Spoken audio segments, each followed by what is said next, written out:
Finally guys, ito na po yung pinakahihintay ng lahat. Yung mabuksan po, ito po nga mga bank accounts at yung BIR box ni Sara Duterte at makita po ng publiko. Grabe to. Okay, panoorin po muna natin ito, tapos komentuhan at reaksyonan po natin. Pero bago po ang lahat guys, huwag niyo po sanang kalimutang mag-like at mag-subscribe. Salamat.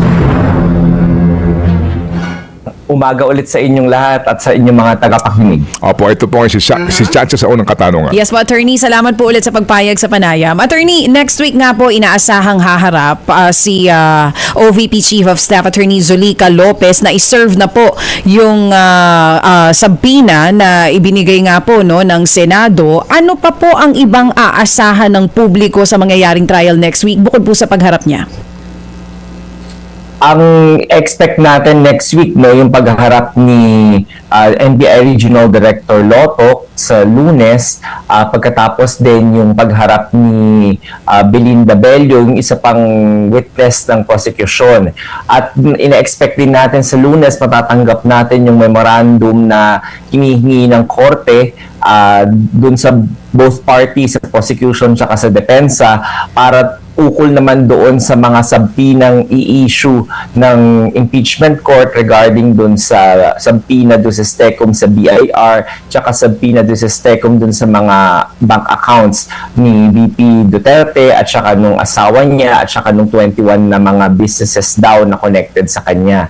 At pagkatapos din nun, DJ Chacha, doon sa Wednesday naman, in-expect natin yung oral arguments ukol doon sa memorandum na sinubmit at saka doon sa mga subpoena doon sa STECOM na yun, na doon mangyayari yung oral arguments at pagtatanong siguro ng mga senator judges tungkol sa mga legal positions ng parehong party sa Wednesday. Okay, dalawang bagay po. Kasi yung subpoena ad testificandum, tama po ba yun, ay para kay Zulika and other witnesses. Yung pong isang binabanggit nyo is for the bank records. So, are we assuming na sa susunod na linggo matatakil na po yung tungkol sa bank records ng mag-asawang Duterte? Tama ka, yung kung maalala natin nung Lunes, matagal na kasing nirequesto ng prosecution, DJ Chacha at Ted.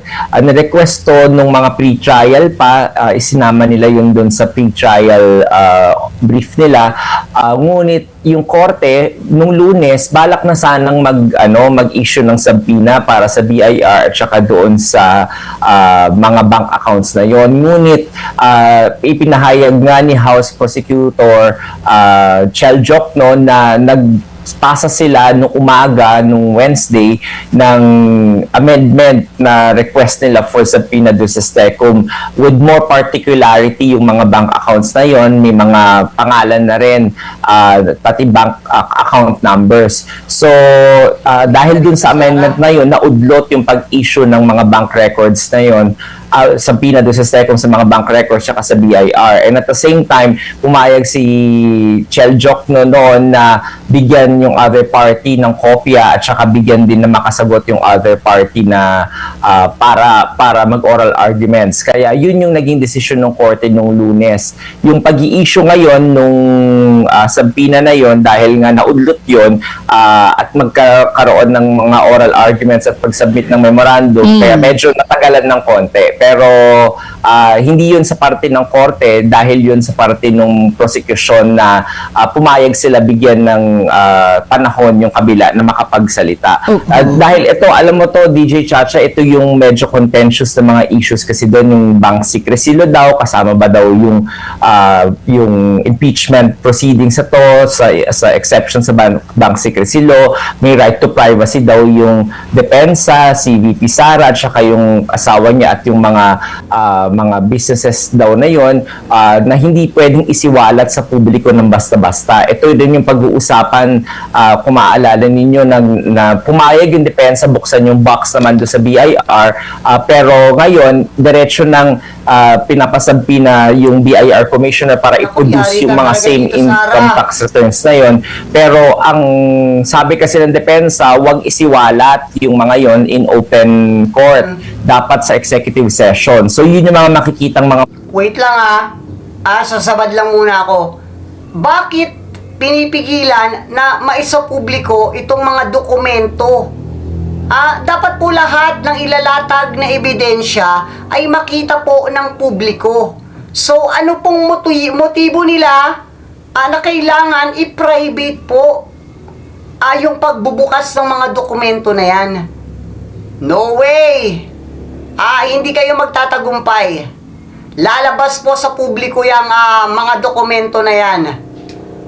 Hindi po mangyayari yung gusto ninyo, defense team, na isa pribado yan. Malabo pa po yan sa sabaw ng puset. Puntos na pagdidiskusyonan at siguro pagde-decidean din ng impeachment court Sa kung susunod na paano linggo. gagawin yun sa Oo. susunod na linggo. Ang sabi niyo po, ang request ng prosecutors ay, yun nga po, maipasabina yung bank records ni VP Sara. Numerous bank records, as you said, madami po ito.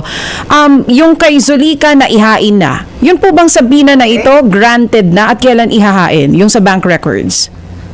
Yung sa bank records po pagkatapos po ng oral arguments yun. So baka Wednesday rin po doon magdidesisyon yung korte kung i-issue o hindi yung doon sa bank records. Pero kung mababasa ninyo naman ang rules of court natin, medyo ex parte naman ang pag-i-issue dapat ng subpoena at kaya nga yung punto ng korte last week, sana i-issue niya na yung subpoena na yon dahil non-litigious naman dapat ang pag-issue ng subpoena. Pero dahil nga dun sa kasunduan nung parehong panig na magkaroon muna ng oral arguments, pumayag na muna yung korte sa ganun. Okay, sige. So, klaruhin natin to, Chacha. Sabi nga ni attorney kanina, contentious. Ito po ang malamang, matindi po ang balitaktakan at debate next week. Yung pong pagpayag na ipasubpina ang bank records at BIR records nitong si VP Sara. Sir, yung chair po dito, magsasarili ba muna ng kanyang ruling after hearing the sides ng mga nag-argumento? And then, kapag ba nag-rule ang chair, kung sakasakali lang po, pwede pong kumontra ang mga miyembro ng court at mauwi ito sa botohan? Tama ka dyan, Ted, no? Parang nagbasa ka ng rules. Yun talaga yung nakalagay sa rules, no? The chair can either rule. Wait lang So, ibig sabihin guys, kapag nagbotohan, 100% po ma-open yan. Kasi sino po ba yung lamang sa majority? Or sino po ba yung lamang? 'Di ba yung majority? If ever hindi pumayag si Joel at si Cheese, or hindi kasama si Cheese kasi siya yung presiding officer wala. Panalo po itong majority sa botohan. Naku, talagang yari ka rito sana. Already on his own, or he can throw the issue doon sa plenaryo at magkakaroon sila ng botohan. So, dalawang option yon. At kung mag-rule kung ang kuhaning option ay yung unang option na ang presiding officer ang mag-rule, pwede itong i-apela o questionin ng any member ng Senate impeachment court, yung mga senator judges, at they can put forth it. Wait lang wala namang iba na magka-question kundi yung dalawang Cayetano. Wala namang silang bilang, so wala nang lakas yan. To a vote yung appeal na yon. Kapag manalo yung mayorya doon sa pagboto na yon, pag-overturn, then 100%. i-overturn yung resolution ng presiding officer. Kung matalo yung nagpapa-change ng resolution na yon, then kung ano yung resolution ng presiding officer ang mananaig. So, pagbobotohan po ito ng members present, no? Sa plenaryo po nitong impeachment court. Sir, yung pong bilang ng majority dito, paano po? Ito ho ba ay pure and simple majority? Paano po? Tama ka dyan, Ted, no? Para sa mga ordinary na mga ganyang mga desisyon, ito lamang ay simple majority at base lamang ito sa quorum nung nandoon sa proceedings ng impeachment.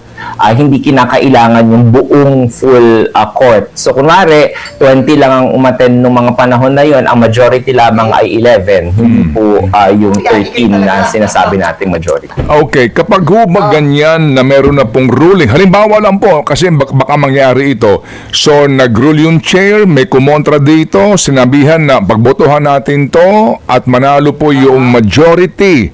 Alright, regardless po kung anong desisyon, yung pong kagaya na nangyayari sa regular po na mga sesyon na may mga appeal-appeal pa ang mga miyembro.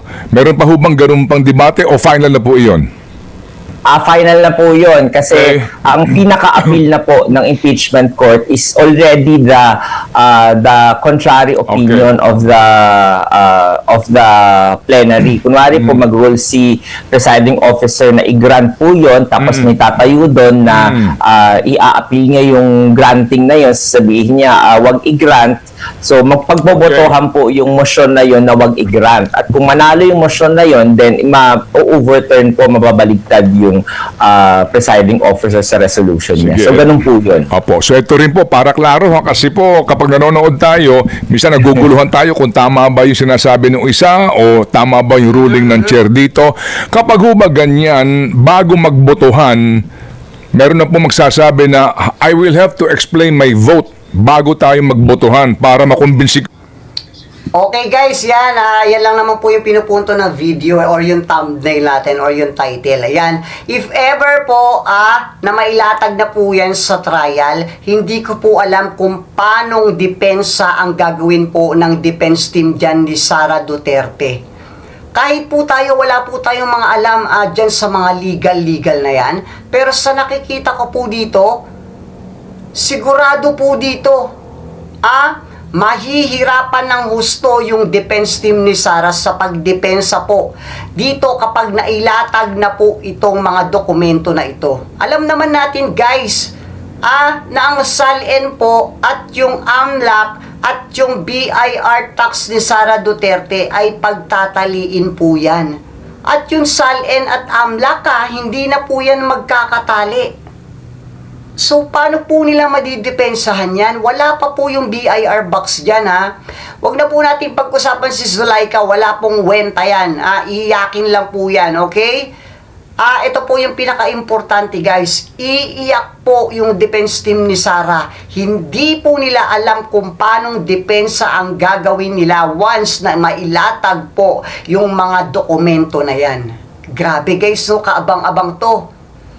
By Wednesday siguro. Pero bukas kaabang-abang din po yung kay Zulaika na yan, yung nagtatapang-tapangan na Zulaika na yan. Pero iyak naman pag na-contempt. Pero bukas po, lahat ng tanong ng mga senator judges, kailangan niya po yung sagutin. Kaabang-abang po talaga guys. Kaya pakilagay po yung inyong mga komento dyan sa baba, para mabasa po natin. At huwag nyo na rin po sana kalimutang mag-like at mag-subscribe. Maraming salamat po.